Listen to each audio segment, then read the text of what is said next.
Okay, I think we're rolling. So welcome everyone. This is the RVA Data Engineering Meetup, and happy to have everyone for our first meetup for 2021. And tonight, excited to have two of my friends actually that I worked with previously at Markel, Prasad Vaze. So I'll just read his bio here. He's a data architect with many years of experience in designing and leading delivery of BI and DW solutions for insurance, finance, utilities, retail, and automobile industries, working in close collaboration with business executives. For the past 5 years, he has been involved in designing the big Hadoop, I think big data Hadoop and fast streaming data platforms on AWS and Azure, leveraging microservices, DevOps, IAC, and open source tools. He holds a B.S. Electrical Engineering from India, MBA Finance from University of Richmond. And then also with us tonight is Kiran Dablee. He's a data engineer with many years of development experience, predominantly in developing, delivering data warehouse projects for insurance and finance industries. He's a versatile programmer and enthusiast of emerging tech and tools in the big data space. He holds a master's degree in electrical and computer engineering from PSU. So looking forward to what you guys want to share tonight on this talk on streaming with Databricks. And Prasad or Kiran, if you guys want to take it away. All right. Thank you for introducing us. Prasad, go ahead.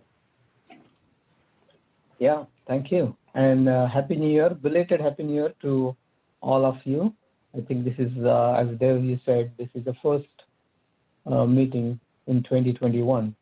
So we'll have another good, successful year. And thank you, Dave and team, who organize this every month. It's a very useful forum. I have been to many presentations in the past, and I'm very happy to kind of participate in this forum. So thank you for that. So we'll jump into first 15-20 minutes. Our plan is to give you the context, the background, a kind of, let's call it a theory part, right? What is the stream data processing, specifically the structured streaming, and how we are using it for our use cases in our company as we are deploying it using Azure Databricks. So Databricks is a third-party Spark provider. It works in on-premises, Azure, AWS, Google Cloud, various different platforms. So they are not the only one who provides Spark. There are other vendors too, but I believe they are the leaders because the people who created Spark, they started Databricks. So they probably have an age. But this is not necessarily, any vendor-specific, tool-specific. This is open source Spark framework that we have developed, which can be deployed to any cloud or even on-premises if you want to launch your own Hadoop cluster. It's underlying Spark. There will be some changes needed, but it's possible. So that's kind of a context or a background.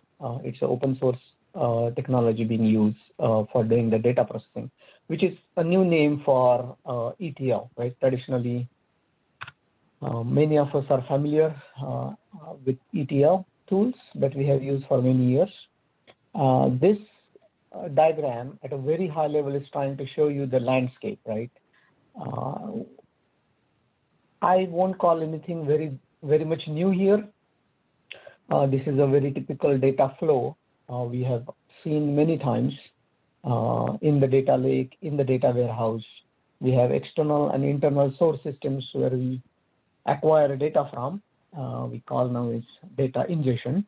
It happens through real-time data coming in through APIs or near real-time through streams. And for many, many years, it's been through batch files as well, and periodically scheduled files that arrive. That data, now we call this as a raw data, as produced or provided by source systems, upstream systems. And it undergoes various processing stages, right? And gets enriched or refined. And that's what is shown in the next box, processing.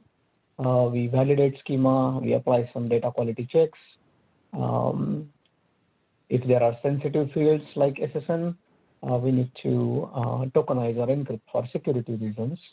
We need to apply some enrichment techniques, conformance, and land that data to somewhere. And that somewhere in the past traditionally used to be a data warehouse directly, or sometimes data mart in a relational database environment. But last, I think, 5-6 years, everyone now knows, we start talking about data lake, and we will talk today about a delta lake, which is evolution of a data lake. So that's the next box, delta tables and files. So raw data comes in, we validate it. Basically, we do schema checks, quality checks, technical quality checks, and then we apply business rules and business transformations. Traditionally, we used ETL tools. If you are familiar with Informatica, Ab Initio, and there are so many mature tools in the market, right, to refine the data or transform the data. And then that data gets loaded into consumption layer, mainly your data marts or data warehouse, which are fit for purpose or designed data stores for specific use cases, may it be a finance data mart, HR data mart, and so on and so forth, or an enterprise data warehouse. And that's how most of the casual users use data. So BI tool users, SQL query users, ad hoc query users, they use data from that easy to use consumption layer, relational databases, and that's what many people are most familiar with. Some advanced users like analysts, data scientists who are good using Python and Java and other frameworks, they can directly use data from data lake as files, building their models and using data and maybe even creating reports that way. So that's what is a very high level a data flow or a data landscape, if you will.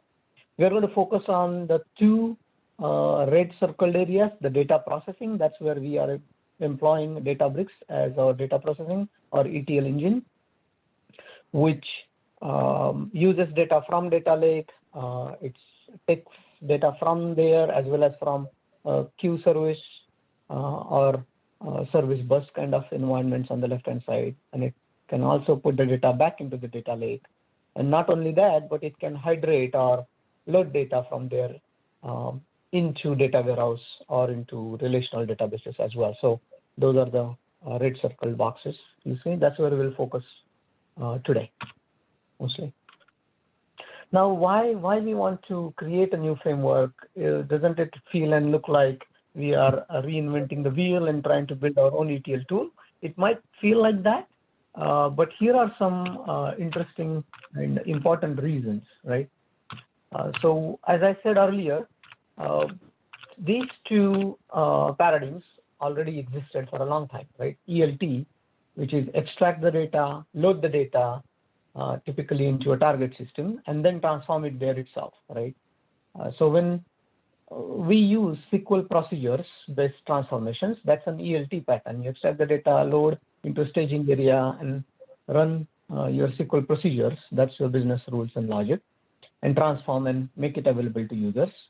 Or if we are using ETL tool like Informatica, we extract data, we transform it in the tool, in that tool's server, basically Informatica server, and then the transform or refined data is loaded into the data warehouse, right? ETL, right? So in these two paradigms, when we compare those two with how this framework works or how Spark and Hadoop works, here are clear advantages we saw, right? The advantages over ELT are mainly it's a cost-effective is what we found out. And the whole idea that the two middle points, the global processing versus local distribution. So we are able to process the data, some common validation routines and transformation routines at one place, and then make it available to consumption for downstream people if they want to take it and further refine or transform based on their use case. So they don't have to start from the beginning, from the raw data itself, right? So that's the middle part. The validated data is made available to many projects and teams and people, and they can refine further based on their use case. So that was an attractive piece. And then this opens up, if you notice, most of the innovations and changes happen on the consumption layer. That needs to be user friendly. There are so many BI tools that come and go and keep coming. as well as so many database flavors come, right? SQL Server, Oracle, Postgres, you name it. And there is always a desire to start using features from one or other. And then if your logic is locked in into one particular technology, it's very difficult to move away and redo it all over. So that in consumption layer, switching becomes easier because we are doing heavy lifting before pushing it to a consumption layer. So that's a very important takeaway we observed on the left-hand side of comparison.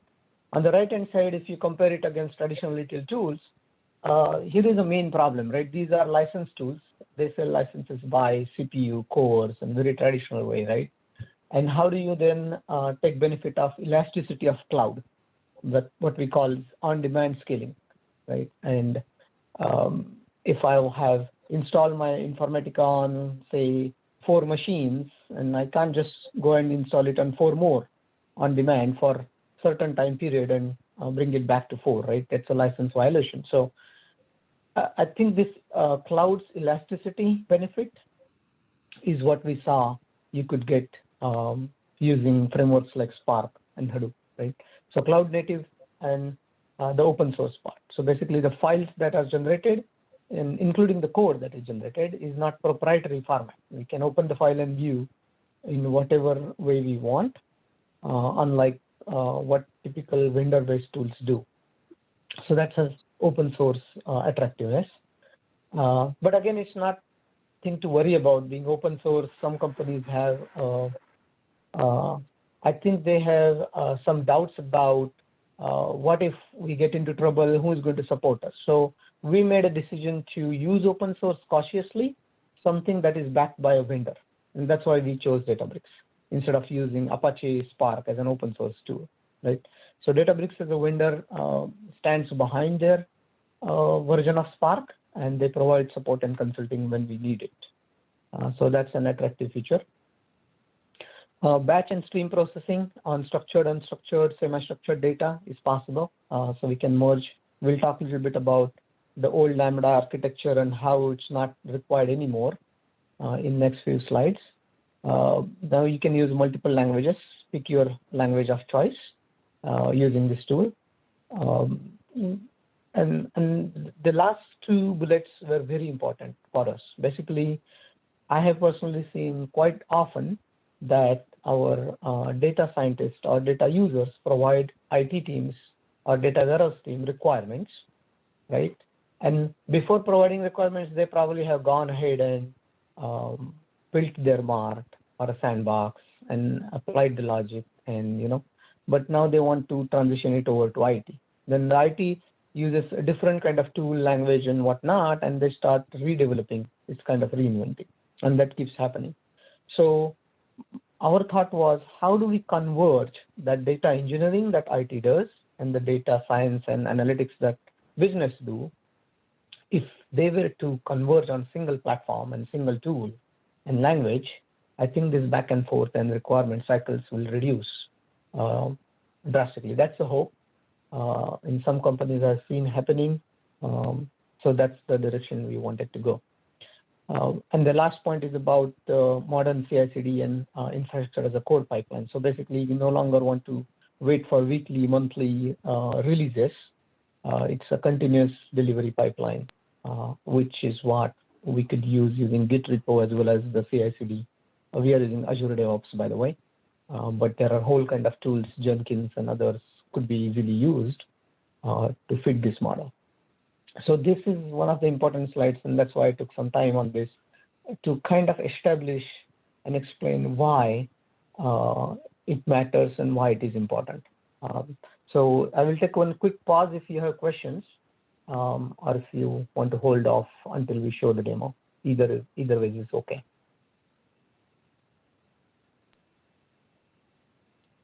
Everybody's muted, so if you want to ask questions, you can unmute yourself.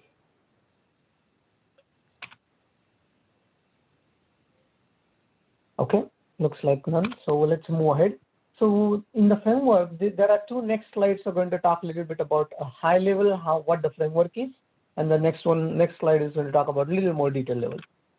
So as this diagram shows, there are 4 simple steps in this framework, right? The first one is, and this is a streaming framework. We also have a batch framework, which takes batch data like files and then processes them. But today we're talking about it's a stream, right? The data is coming through a near real-time stream. So first thing is define your streaming application. There should be some source, some target, and then we have a concept called a stream driver that orchestrates the flow of the stream, and then the stream transformation. So basically how we transform the data, right?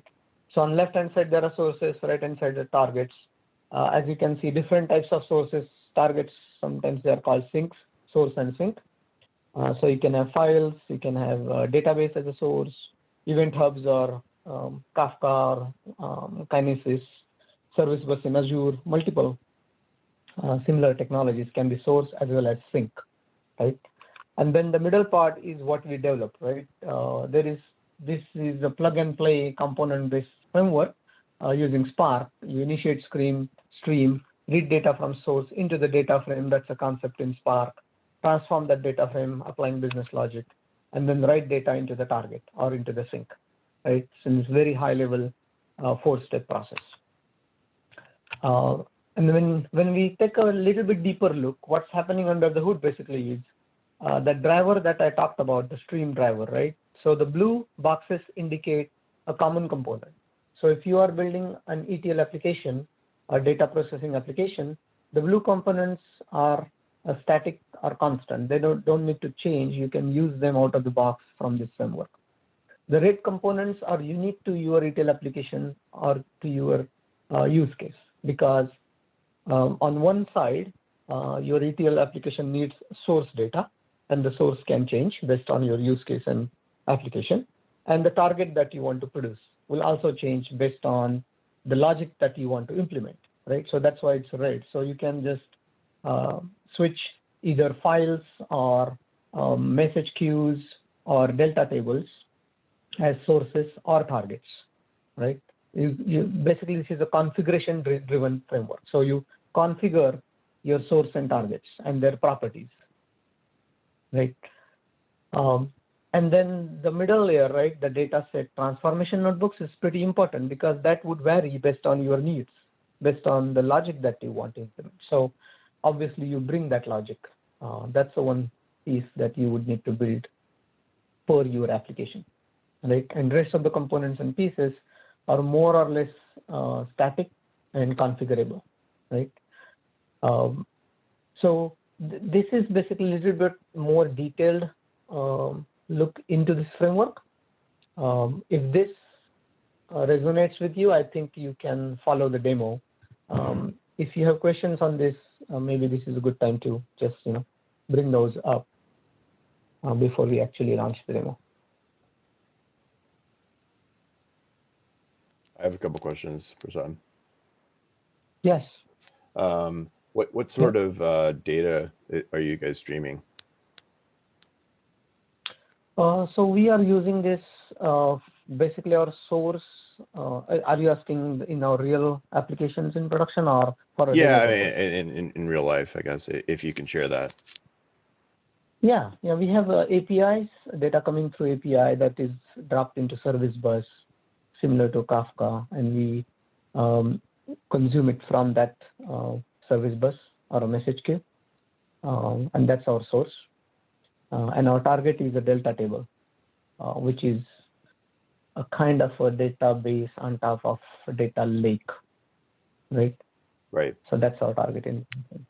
But in the demo, actually, Kiran is planning to show 3 different use cases, like file as a source and memory as a target, delta as a source and delta as a target, file as a source and file as a target.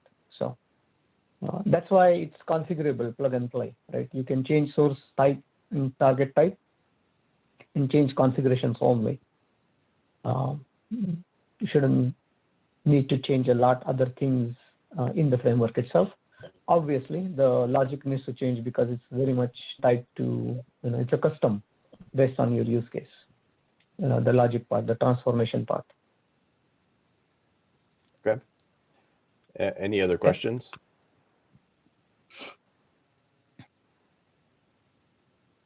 quiet group today. All right.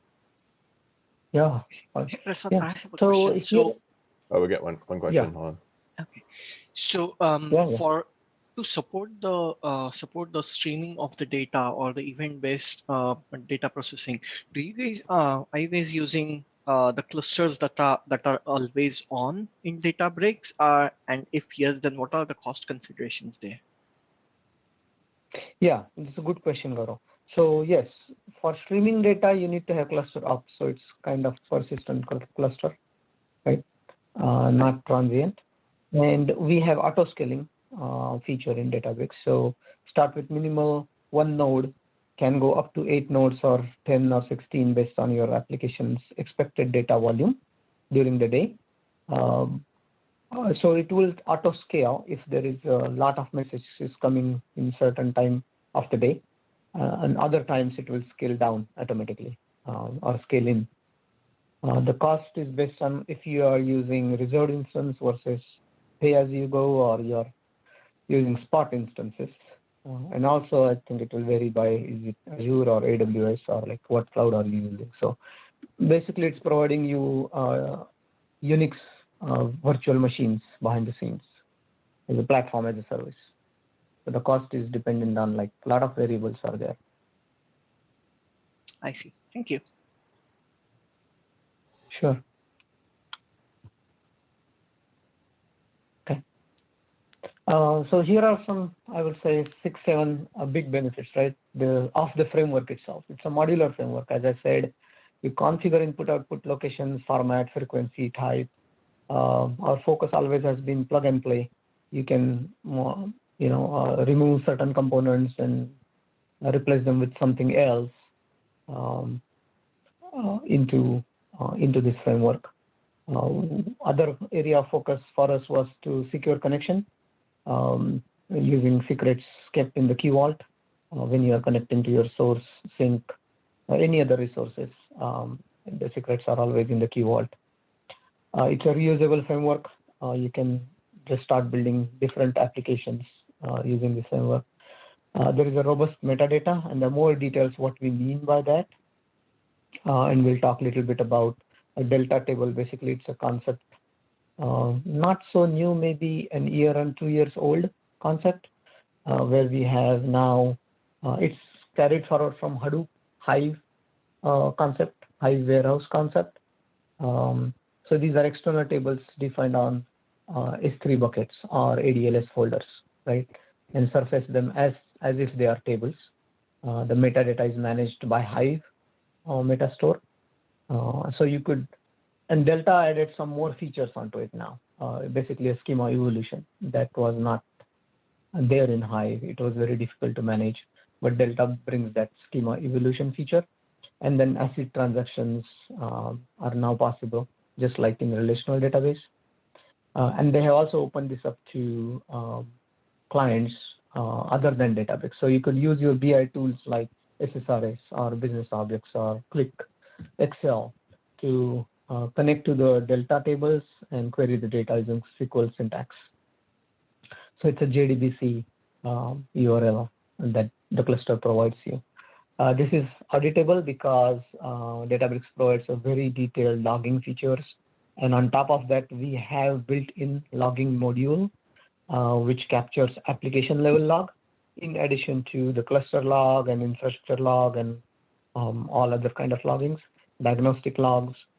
So we have added application logs as well. And we have yet to incorporate all these logs in Azure, something called log analytics. But once that happens, we can actually start reporting on it, sifting through the log data and kind of see the patterns of usages. This is CI/CD capable, as I mentioned. The code is kept in Git repo. The code is pulled from the Git onto the cluster when it executes.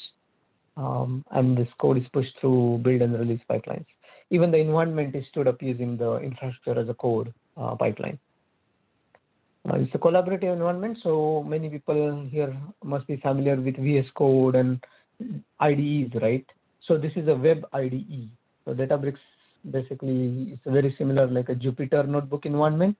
But on top of that, if you have used Jupyter Hub from Google, it's very similar. Databricks provides a collaborative team development environment in notebooks environment, basically. So those are very appealing features. There are three main components of this framework. One is a driver notebook, is what we call driver for each application. That driver is basically orchestrating the flow of other components, right? It imports common code, utilities, and the transformation notebook or notebooks, and then it uses a process configuration and log files to do a bunch of things, instantiating source and targets, creating them if they don't exist, pulling data in micro batches, and keeping track of what's happening for restartability. So the idea is if it fails in the middle, it should start from where it failed, right? So that's built into it. Then it has some components to do data transformation, filtering logic, load data into target. So you can load into multiple targets at the same time. For example, you can write a file to EDLS and load a table in SQL data warehouse and maybe put a message into Kafka or service bus. So it can do those things. It logs every operation. That was very important for us. That helped us in big time during debugging, the logging feature. The common code notebooks basically contains code that can be used by many other notebooks and applications. Basically, we are mounting ADLS as a file system on the cluster, so it's an easy access to all the data in the data lake. Setup logging, there's a logging module, process config, and how do we access that, and then handling each portion of that ETL, the extract part, the transform part, and the load part, right? So that is a common code. You can just import the common code or include the libraries into your application. And then the middle part is application-specific data transformation notebooks. So basically, as your application demands, you can just import one or more notebooks that contain the business rules or transformation logic using Databricks %run command, and it will get executed or called through that driver or the orchestrator. Right. So these are the three main pillars of the framework. And we experimented already with a lot of things, and we landed on these things so far that work good for us. Okay. So we'll jump into the demo, and then Kiran, I think after the demo we will come back if there are interesting questions. We have few appendix slides that talk about, right? There were questions when we were developing ourselves internally, like why don't we just use Pandas Python library and do data processing? A lot of data scientists already do that. So we kind of found out why this is better than just using Python, and we jotted down those thoughts. This slide talks a little bit about Delta Lake, which I already talked about. You can go on Databricks website. They have very beautiful video and explanation of Delta Lake. And this one explains, the use cases of Delta Lakes. Basically, it's making the consuming files or consuming data in files has been made very easy if you surface those files as if they were tables, right? Because we are all familiar with SQL language and especially end users are more familiar with SQL than writing Python or Java code to access data. So that's I think the biggest benefit of Delta Table or Delta Lake. We can deep dive into that if you are interested, but I will hand off to Kiran to actually walk you through a couple slides and jump into the code. Thank you, Prasad. Share my screen there. So before we get into the fun part, now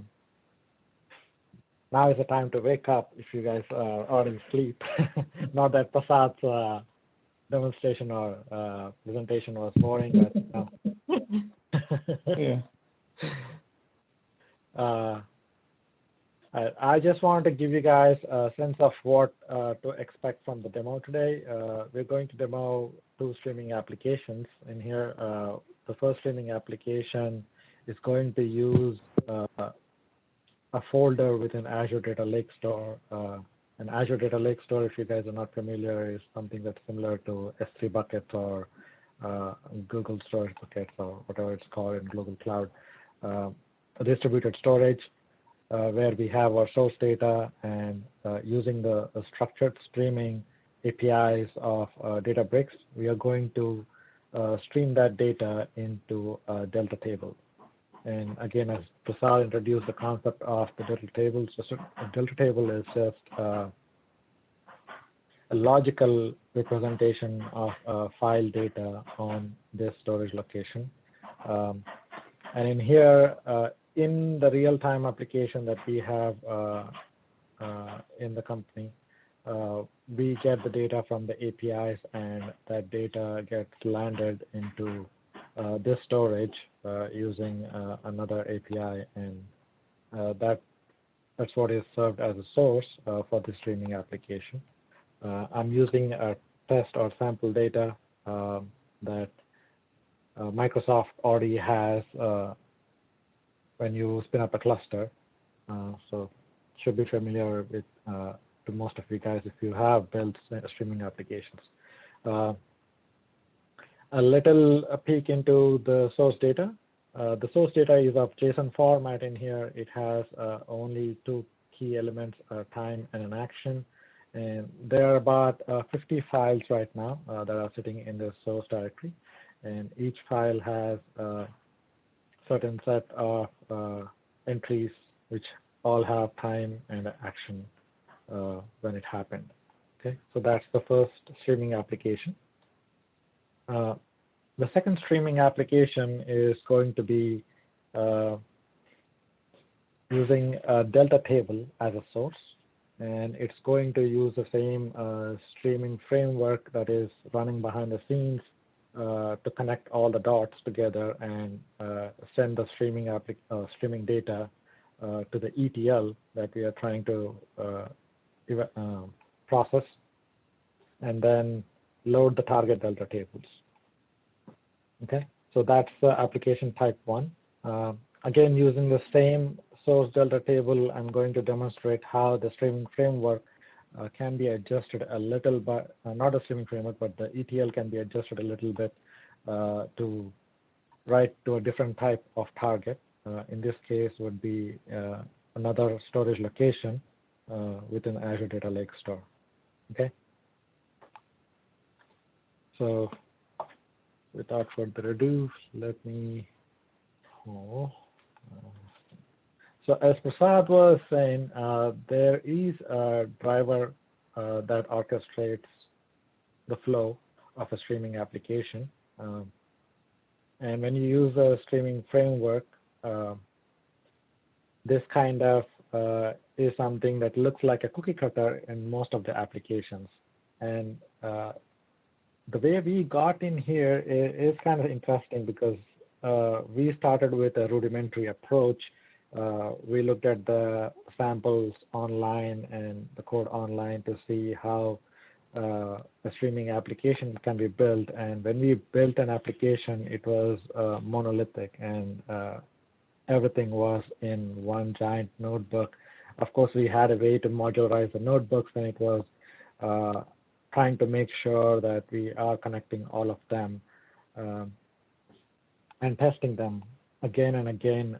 Some sample pieces or some common code that we found was present across multiple applications. Now we are having to retest them again and again. So looking at those applications, what we felt that, there is a commonality across all these applications that we can drag out and put it as a streaming framework, which can give you a baseline, and you can plug in the most important and the core component of this application, which is the ETL transformation, right? So if you guys are familiar with any other ETL tools like Ab Initio or Informatica or SSIS packages, you guys know that there is a source, there is a target, right? So you have to make connections to the source and targets. And there is this ETL component that we will have to build in. That changes from application to application, okay? So our thought was, why not let the developers or the data engineers like me concentrate on the ETL component of it rather than worrying about, hey, how to create this whole monolithic application that can connect things properly and appropriately so that we can get a right outcome. No. Okay. Enough about the description in there, but this driver application is kind of very simple. If you guys are familiar with the widgets are like parameters you declare, and then you pass in the values to those parameters to a notebook in here. I'm assigning a few variables that get used within this application, and I'm mounting the storage location, which I'm going to use as a source in here. And then I'm importing some of the utilities that I'll be using to create the Delta tables. These utilities are kind of simple. Again, the code to create a Delta table, syntax is saved in here, and we pass in the values to that code to create the Delta tables in here. The logger utility is another utility that we use across applications, and it creates a log file for each streaming application and logs all the messages that we want to within the application. Streaming framework, this is the core component in here again for any streaming application that we have developed in-house. And this is the ETL logic, the customized ETL logic for each of the applications.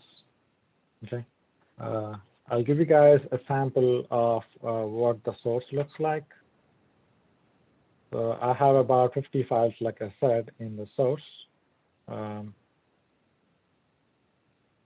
Oh, that's because I haven't mounted my source yet. So let me go ahead and run these commands. That's done. Let me mount the source. So mounting the source is kind of like, mapping a drive onto the Windows machine, if you are familiar with that. Well, the guys who use Linux and Unix machines, they're familiar with the mounting concept. We are using the OAuth type of authentication to mount this ADLS store. So that says mounted, and let me import this utilities, stable configuration. So it's just creating this event counts _d Delta table that we will be able to see in the data portion in here, the data tab. So right there, it just created this table. And I'm going to import the utility, framework. I can run all of these commands at once. Sorry, Dave, go ahead. I was going to ask you, do you mount it every time? Like every time the notebook runs, you mount it? No, this is just for the show and tell, so I just left it there. Okay, got it. Yeah.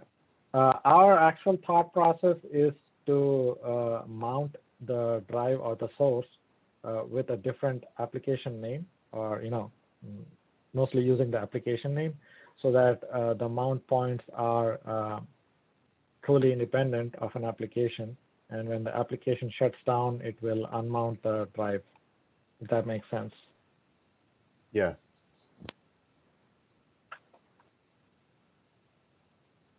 Okay, so this is the source, and I have about 50 files in that source drive or source directory. And like I was showing you the sample within the PPT, here's what the data looks like. It's a JSON formatted data with just 2 query elements in there. And now I can run queries on my target table, right? It's just a Delta table, so I'm going to run this simple query. Of course, the table is empty, so you're not going to get any results back. I'm going to initiate the logger in here to capture the log messages, and then here's what my streaming framework is going to work the magic, and it's going to give me this object, which we call it as a query. And this query is kind of important in here because this is what you will be using as a handler to start the streaming application, or stop it, or do a run and explain plan on this query, and all of those interesting things in here. Again, initiating streaming is kind of simple. Again, like I said, I'm using this query, and I'm going to start on that query.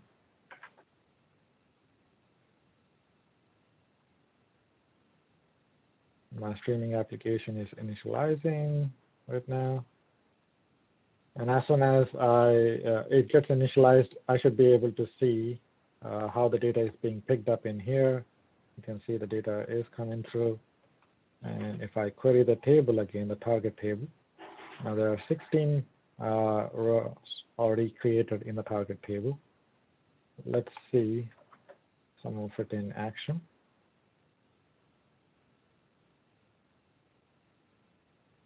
So what's really cool about the Delta tables is that I can run all SQL-like queries right on the tables, which are actually a representation of the files.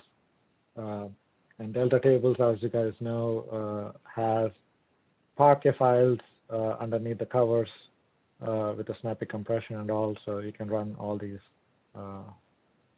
SQL-like queries on top of it. And the data is streaming, so you can see this gap closing. There is about 14K records now, and it is still streaming the data now. There are 16K, and it keeps coming through. And I picked this data and this streaming application because most of you guys who are trying to start with the streaming applications or are familiar with the streaming applications already might have gone through this sample application that's already out there in Azure Databricks documentation. So I keep querying this table, and the gap gets closer and closer. Now there are 20K records. It already streamed all those files and landed it into the Delta table. And I can actually see that data is coming through. 4 records per second and all of that. Okay. And I can use this stream stop directly to stop the streaming, and I can restart it wherever it stopped because it's a streaming application. It has a checkpoint and it knows where to exactly recover from. Okay. So that's just the streaming application one. I'm going to drop I'll stop the logging process anyway. So we do have the Delta table that got loaded in near real time using the JSON data that is in the Azure Data Lake store. Okay, so that's the streaming application one. I'll take a quick pause to see if there are any questions.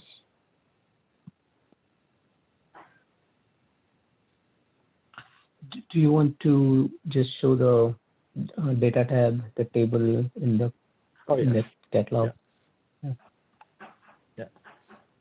Again, we do have this nice data tab that gives you a SQL developer or SSMS kind of look. You can browse the databases and all the tables, and here's the table structure that we have loaded. And this is the data that we have loaded into the table. And there are some core components like Prasad was showing you in the PPT. I will go over those core components if you don't have any more questions. Hey, this is Cameron. I have a question. So your data source was just a folder with 50 static files in there, right? So when the process, the streaming process starts, how does it manage going from the first file to the last file, when you turn the stream on? How does it know what it's processed and where it's at? Really interesting question. There isn't an order that it knows that the file got in from. There is a name on the file, so I know that for sure it follows the chronological order. So this is a small little tool that we use to explore the data on Azure Data Lake Store. And if you see the source data, source events right there. So you see there is a file 0, file 1, file 10, and all this stuff. So it goes in a chronological order for right now, as we know. But we can totally control the order in which these files get processed. Meaning, if you have a total control of how these files are landing onto this drive, you have control over how the data is getting processed. In our case, we have an API that drops the file as soon as it sees it. And there is a streaming tool that we are using. It's called Autoloader, which is kind of like a file watcher, if you will. It sees the file and it just pushes the file through the streaming application as soon as it gets it. And as far as stopping and restarting the streaming application, there is a checkpoint file that Databricks API or streaming API keeps in for tracking purposes, and I can show you that file. Okay, so Databricks keeps a file that tracks all of the files that it's loaded through the stream. So it has the information on those files stored. Okay. Yes, it does. Yeah. Thanks. Yes. Okay. Any other questions? Okay, one question, Kiran. The logging framework that you guys, is that just regular Python logger, or is that like a custom component? It is a regular Python logger, Dave. Right now, what we know about this one is we do not see a log file completely created or changes committed to the file until the logger is shut down. There is another approach that we are trying to take on this one. We're trying to see if we can directly log to a Delta table and see the log as it happens. For right now, we're just using the plain Python logging. Okay.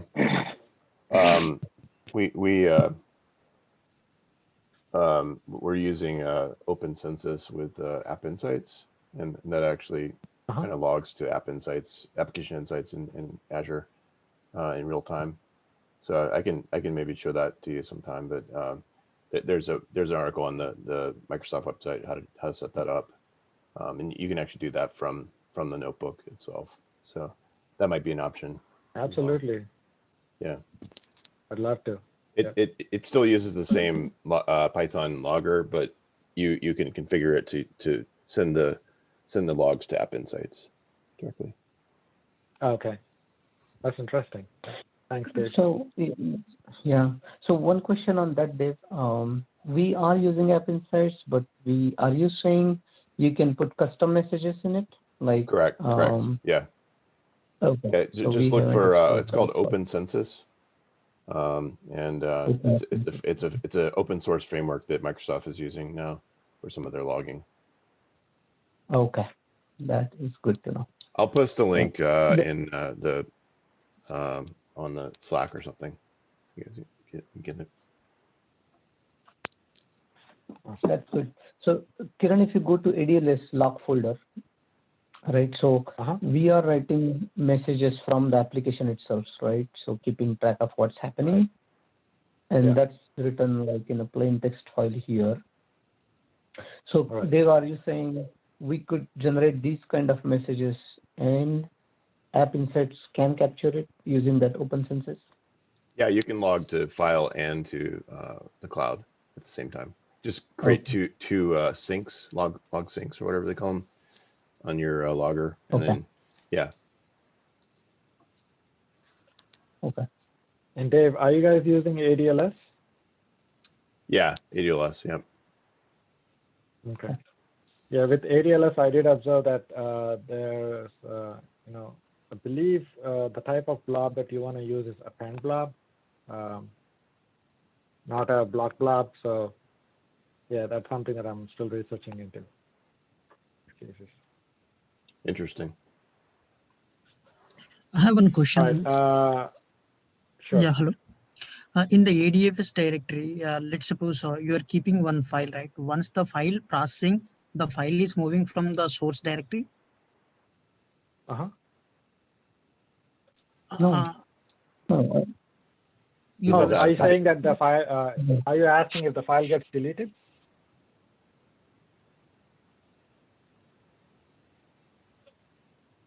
Hello? sorry. So You're keeping the one file in the source directory, right? Once our stream processing is completed, how to acknowledge the file is processed or the file is completed for the next time run of the job? Right. So this is the similar question that the other participant was asking. The streaming application is built on the idea of a checkpoint.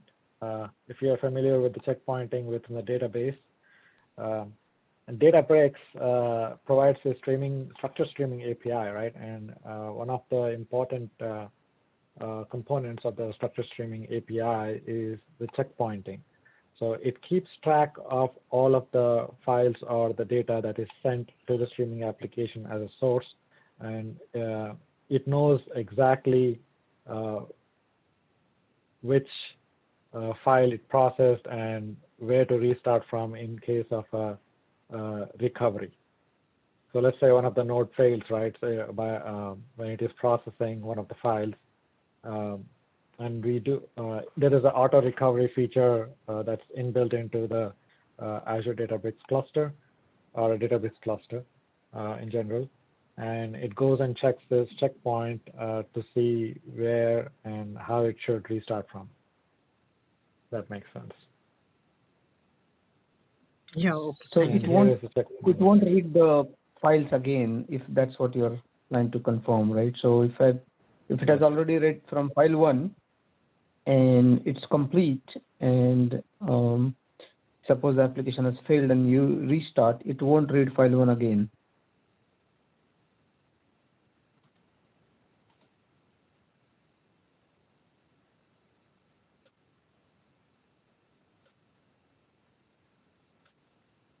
Does that answer your question?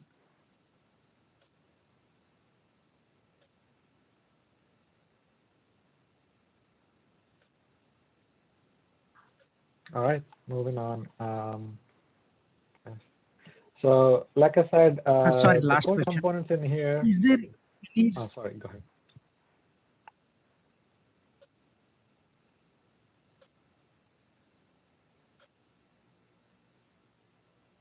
Go ahead. my question is there any limitation for the source file size? Is less than 1 GB or 100 MB like that, max? The limitation is really upon the cluster size here. As long as your data is distributed and your cluster size is large enough to ingest that big of data, you're good. Okay, thank you. Thank you.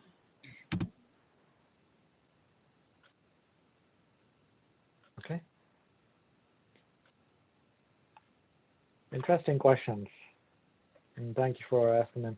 So moving on with the important components of the streaming framework itself, the config file is one of the important components, and the other one, like I said, is the ETL itself. So I'll show you what the config file is in here. And like I was saying, trying to draw an analogy between any other ETL tool that we have in the industry right now. In Informatica, for example, if you are creating a workflow within Informatica, you have a parameter file for Informatica, right? So that gives you where your shared drive is, or where your source is, or where you want a cache to be built, and all of that. So similar to that, this streaming application has this config file, and show you that. This is config file, and this is this. Again, this config file is JSON formatted. Config file is pretty straightforward. You define what is your streaming type is. Again, this config file or the streaming application or streaming framework can handle two types of streaming, which is a batch and a row. And it is kind of interesting to think about what streaming application in reality is doing here is it's processing the data in micro batches. Okay, and the other type of application that you can build is where the source data is really streamed as a row. When I say row, this row is basically a row within a data frame, a 5-spark data frame. Okay, and here you define the streaming configuration for the source, like what am I expecting as a format of this source, and what are my options in here. I'm saying use or use 2 files per trigger. Let's say the file comes in and lands in, there might be 10 files at a time or 100 files at a time, or in near real time you can be expecting more than a file or 2 coming from multiple sources. But I'm restricting the processing of those files to 2 at a time. And then what is the schema of that file? Like I was showing you, there is only 2 key elements there, a time and an action, and the path where to get it from. Okay, and similar to the source, I'm defining my sink, which is the target in here, the format of the sink, and what are all the options that I would be using for this sink as a connection. And then what would I call this query as, which is the streaming query, and what type of output mode I have in here, and the trigger really. Okay, so for every 10 seconds, it's going to see what is available in the source, and it picks up 2 files from there. Okay, so that's what is happening within this configuration. And it's pretty important for streaming application. And the other important component, like I was saying, is this sync ETL. So streaming framework lets you plug in 2 ETLs, one that can be on the source side and the other that can be on the target side. Again, I used to work in the Informatica world before, so I tend to draw a lot of analogies on the Informatica side. And I'm also familiar with the SSIS, so people who know SSIS, they know how to write the SQL override, or you define the source, but you want a custom SQL to apply on that source. Like if you want to join it with another static lookup table or another table where you are getting some more information from. So that kind of SQL override is what you would generally do on the source side, which is the source ETL of it. And the sync ETL, which is the target ETL, is the main other component where you are actually processing this data that you are sourcing and transforming it into the presentation layer or the data loading format that you intend to. Okay. So in here, this is a pretty simple sync ETL. I'm writing this Python ETL where I'm just grouping by the data. I'm grouping the data by action and a window functionality. This is a tumbling window that has interval of 1 hour. So it looks at the data, and for every 1 hour, it's giving you a group by functionality or a group by of that data. And you can actually select your target columns. So as you can see, the source data was only two key elements, right? There was a time component and action component. Of that, we are deriving an action, a window, and what's the count within that window. Okay, so straightforward sync ETL. There is a source ETL as well. My screen is kind of blocked. Just give me a second. I can pull that one up.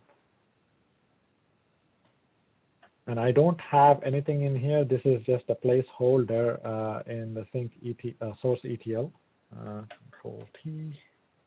Nope. Source ETL. So this is just a placeholder, and this is only in here to tell you that there can be a source ETL component and a sync ETL component both. Okay, it is not mandatory to have a source ETL or a sync ETL if you can just get by using a source or a sync. Okay, and streaming framework kind of supports both of them.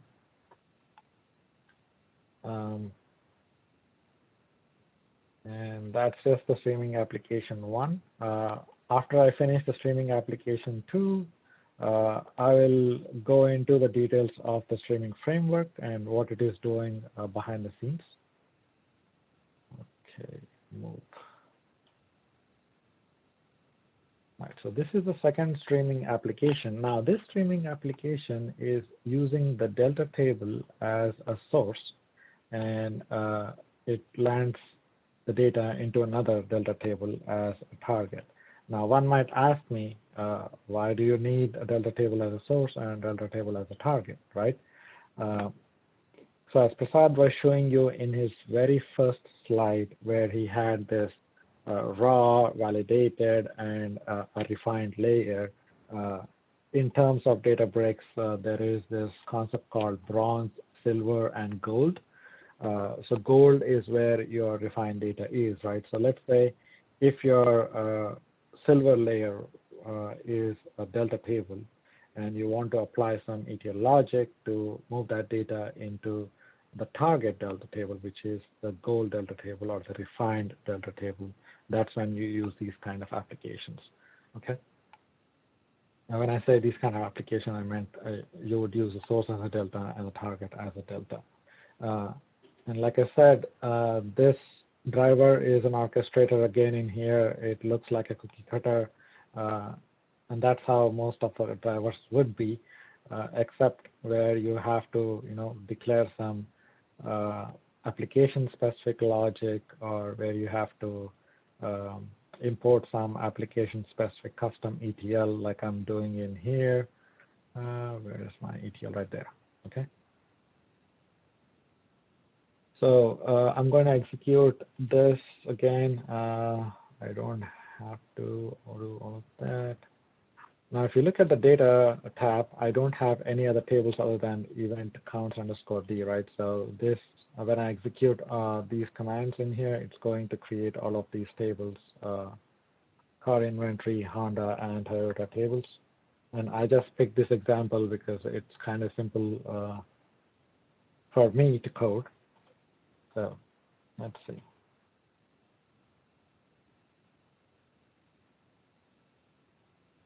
All right, so it just created a few tables in here. So there you go. Car inventory, Honda, and Toyota tables in here. And if I query the source table, which is the car inventory, right now there isn't any data in there. And the target tables would obviously be empty.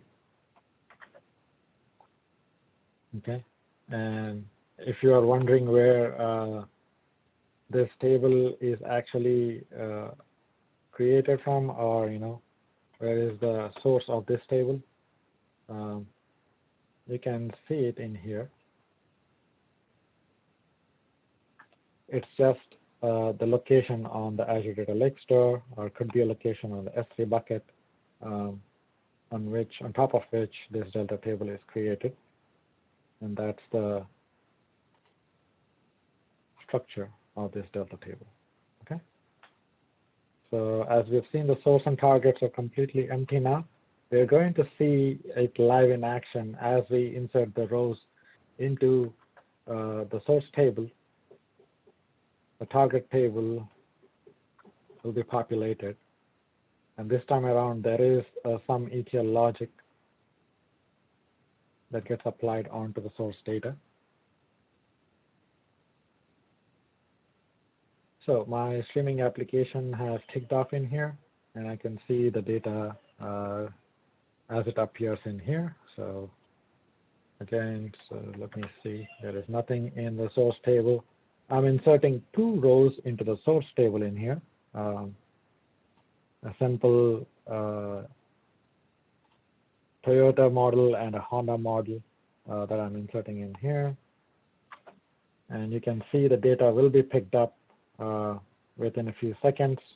And I say within a few seconds in here because this is rendering the data as, or rendering the graph as it is happening. So that happens in a few seconds. But the actual processing kicks in immediately. So the data has been picked up, as you can see. So it is showing in here. And now, if I query my target tables, I will see the data in here. So your source only had 5 columns in here, using which we are actually calculating if that particular car is on sale, and if it is on sale, what is the sale price and what is the incentive on that car. Okay, so that's what is happening on the ETL side of it. And if I don't intend to process anymore, I'm going to stop the streaming. And in production, the streaming doesn't stop, right? So it goes on and on and on and on until your application completely crashes, or, you know, I'm not saying that it will crash, but, you know, sometimes it may. But if you have to stop the streaming, you do have a provision to stop the streaming. So let's say you are promoting some new code into production and you would want to stop streaming, right? So you can do it in certain ways by, you know, dropping a trigger file of some sort into your storage layer and have that trigger file actually run this stopping of a streaming application, which can be handled by another notebook or another orchestrator tool like Azure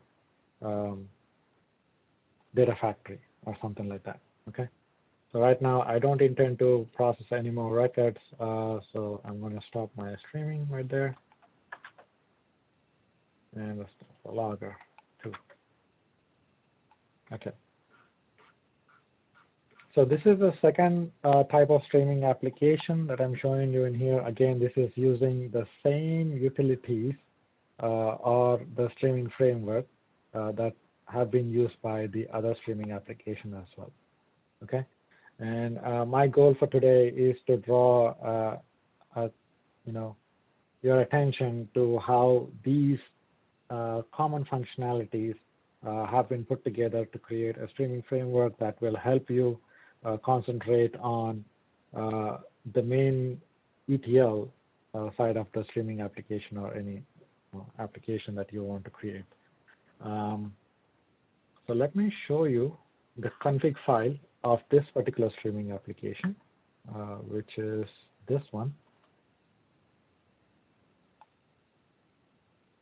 And I could process the same source data as a row instead of a batch by just switching this to row and actually changing my ETL as well, because now I don't get a micro batch.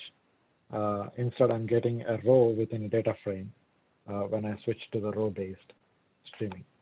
Okay, and in here again, my streaming type is batch. I'm defining my streaming source and my streaming sink. The source in here is the delta table, so I don't get to decide what is the schema of this delta table. The delta table schema is read on the fly.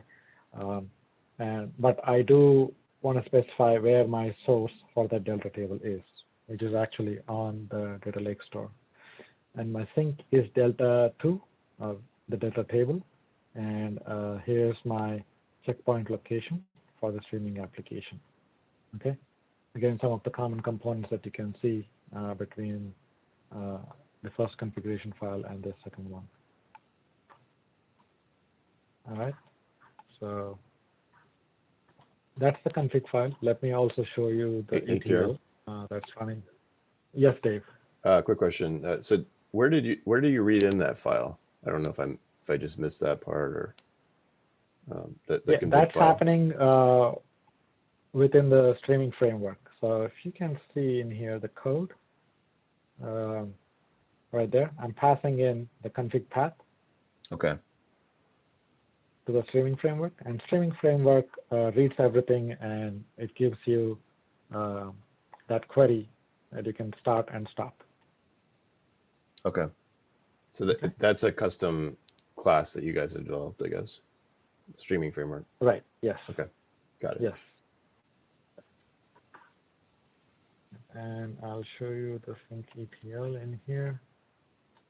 I mean, so in the streaming framework, what is the main thing it's doing though? Like, it's just creating a structured streaming query and starting it for you, or? I mean, is there? No, it's not starting it for me. It is giving you that structured stream query. Okay. As an object. So you have total control over that object. Yeah. Okay. The sync ETL, I was saying, it's a very simple ETL process in here. I'm applying a few case statements as to what my sale price should be, whether or not the car should be on sale, and if there is an incentive or not. Okay, kind of stuff. It's kind of plain and simple. And then I'm writing the data into their corresponding target tables. It's reading from one source and writing it into two different target tables. Okay. And that is one of the advantages or benefits of using the batch type of streaming. You can write to any number of target tables or targets. When I say targets, I mean, it could be a Delta table, it could be a file, or it could be your messaging broker or message broker. And then, like I said, there is another type of ETL that that's also supported by the data frame, the streaming framework in here. It's a row type, wherein you get a row from within a data frame, a PySpark data frame. And I'm using that row and I'm writing the data to a particular location on ADLS. Okay. So that's also possible using the streaming framework. We are at 6:48, so let me quickly dive into the streaming framework, which is kind of like a main event of the day. So again, in the common folder, we have this bunch of common notebooks, and here's the streaming framework we created in-house. Like Dave was saying, it's a simple class and has a couple of some methods in there that and here is where it is trying to read the config file, and then the configuration variables are used in both the stream reader in here and also the stream writer. Okay, so the concept is kind of pretty simple. So if you look at this is the main entry into the streaming framework, which is a get streaming query. It calls the other functions in here. The first one reads a config file, and then it's calling the stream reader, it's calling the stream writer, and it is stitching all of them together to give you back a stream writer. Okay, this stream writer is nothing but your query, which you can start and stop. Right? And this is kind of made very flexible to handle multiple types of inputs and multiple outputs. not all at the same time. We are working towards that. We want to make sure that the streaming framework can accept multiple inputs and still be able to create a streaming query for you where you can join the multiple streams in the source ETL and still be able to process that in the sync ETL. Okay.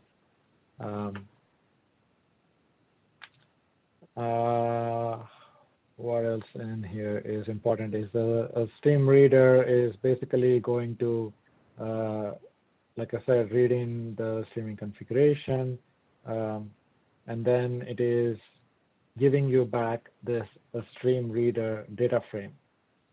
Okay, and as long as you have a data frame, you can totally work with that, right? Within SpiceSpark, the stream writer is also doing the same thing. It is applying all of this configuration to that data frame that was given to you by the stream reader.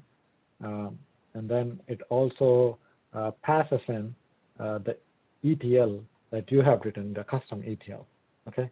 And that is happening right there, okay? The streaming ETL. So that's the main crux of the whole streaming application in here.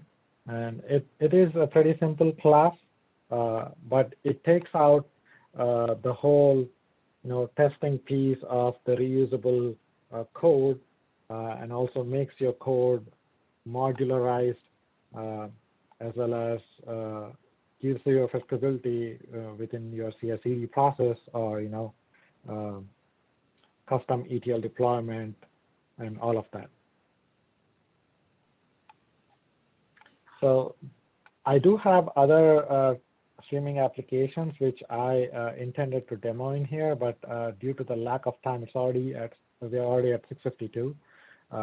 I'm going to stop here and see if you guys have any questions.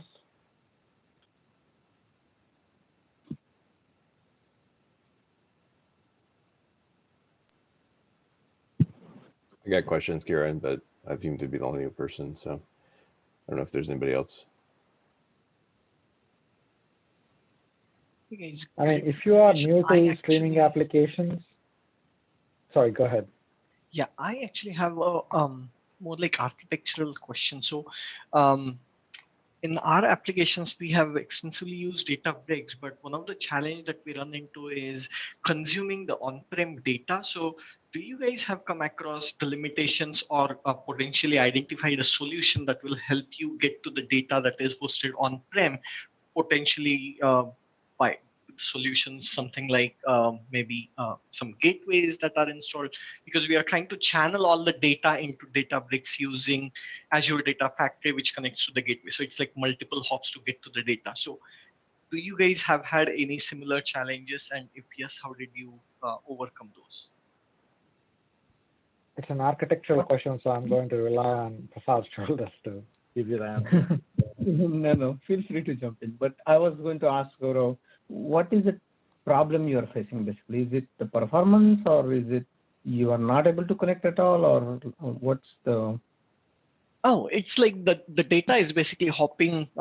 It's taking multiple hops before it becomes available in the Databricks. So imagine like the data is hosted on an SQL server that is the Azure Data Factory connects using the gateway to get to that data, puts it somewhere in, for example, you guys showed like on the file system, drops the file into the file system, and then the rest of the process continues. So I was hoping if there are any solutions that exist that I'm not aware of that will allow us to directly get to the on-prem databases, for example, and just pull the data that will basically avoid one additional jump that the data goes through.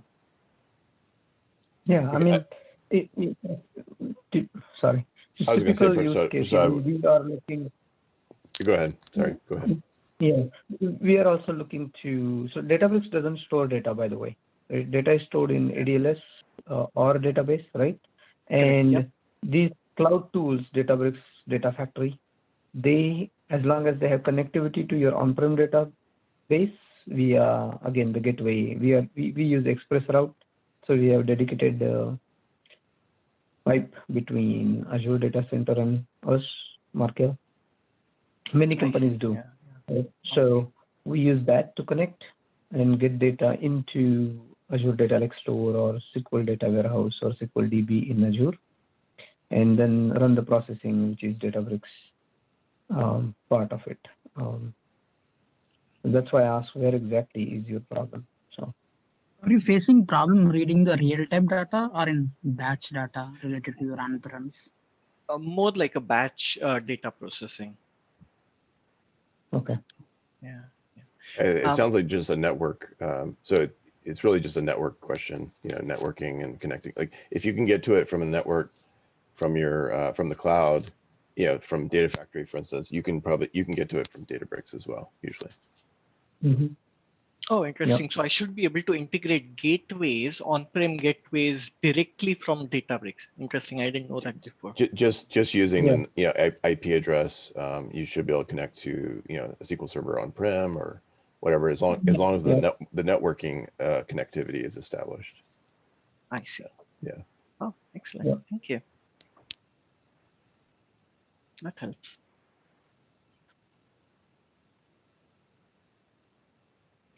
So a question back to the whole group, like, is this somewhat resonating with you guys, like based on your cloud journey and usage? Are you trying to build something similar, or you're using something out of the box provided by a vendor, or is this making sense or helping you in any way? Not necessarily the code and all that, because it's pretty difficult to kind of walk through the code in an hour, but the concept. I like it, Prasad. It resonates with me, and some of the stuff we're doing at CarMax for sure. So okay. Yeah. Thank I you. did want to ask Kiran or you, so the concept of building this generic sort of framework, set of classes, what is the main driver there versus just doing, one-off notebooks, I guess? Could you, you may have already said that, but just, I think there seems to be a lift you're getting, and could you talk about that? Like, what is the main benefit you're getting from using that approach? Right. So there's more than one main benefit in here, Dave. Like I was saying, the code becomes completely modular in here, and your driver notebooks, which are the orchestrators in here, are mostly cookie cutters, right? And as long as you take these two components out of the whole application, now your main focus is on the ETL. You have a data frame that you can work on, and you can write your ETL, whatever you want, or customized ETL on that data frame itself. Okay. You no longer have to worry about, hey, how do I connect this input into this output, from one component to another one in a giant monolithic application, if you are building that way. Right. And I guess this is assuming, though, that the sources are pretty consistent. Like the sources got to be fairly limited in terms of where you're getting the data from, or not? No, I don't think I follow your question completely. I mean, can the sources be varied, or does it have to be fairly, the same source, the same type of source every time? No, they can be varied. It really depends on your configuration. Right. Okay. If you want to just show him the connector class or the notebook that has all the connections, maybe Dave, you might get an idea. So I know the types you are asking, right? It can be a file as a type of source, or a queue as a type of a source, or a database, right? And then in database, it doesn't matter whether it's a Postgres, SQL, Oracle, Snowflake, doesn't matter, right? It's going to connect through JDBC. Same thing with the file, right? If it is S3, ADLS, Google file storage, it's a file. So again, they will have their native, using token. OAuth token is how we connect, right, to those ADLS or S3. And the queue is same thing. Is it Kafka or service bus? It doesn't matter, just the configuration. Does Kafka and Service use the same API, or do you have to like create some sort of abstraction layer on top of that? Oh, I see. Okay. No, it's not the same API. It's whatever that tool provides the API, we will help you. So in our connections, we have right now pretty much defined as a connection to ADLS and SQL DB and data warehouse, provided the Azure APIs. But it would be very easy to change it to Kafka's API or Kinesis, Okay. Amazon Kinesis API. Prasad, I actually skimmed the connectors class in here. Yeah. But Dave, what Prasad is talking about in here is we have created another class in here where we had a bunch of other methods that can connect to other sources or targets, if you will. Gotcha. Okay. So it's kind of a class that abstracts away the different connections, and then every time you have a new connection, you need to create a new method or a new subclass for this, basically, in here. Right. Yes. Okay. Yeah. Mm-hmm. Yep. Yeah, that makes sense. Yeah. Well, And again, if I may draw analogy to other ETL tools, there you have in every ETL tool you have this source plugin or a target plugin that you pull together and then connect the ETL component. So it's similar to that approach. Yep. Data Factory has the same thing. I mean, they're all the same model. Yeah, this is really good. I appreciate this. I think we had a lot of people on the call. People are dropping off now, but if there's any last questions before we wrap up, give another minute or two.